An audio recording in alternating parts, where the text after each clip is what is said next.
रासायनिक अभिक्रिया में सिंपल सी बात याद रखेंगे कि जब दो पदार्थ मिलते हैं तो एक तीसरा नया पदार्थ बनता है और इसे ही हम रासायनिक अभिक्रिया कहते हैं। तो याद रखना है कि आखिर मिलेंगे क्या। जैसे मान लीजिए कि एक बेसिक से एग्जांपल देते हैं, आप घर पे खिचड़ी बनाते हैं तो चावल और दाल दोनों को मिक्स करते हैं, ठीक है, उसको गर्म करने के बाद हमें खिचड़ी प्राप्त हो जाता है।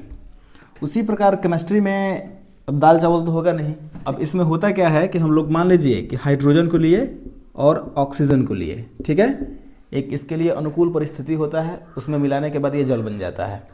जब इन दोनों को मिलाएंगे तब हमें H2O प्राप्त होता है। अब यहाँ पे ध्यान देने वाली बात है कि जब हाइड्रोजन को और ऑक्सीजन को मिलाए तो हमें जल प्राप्त हो गया।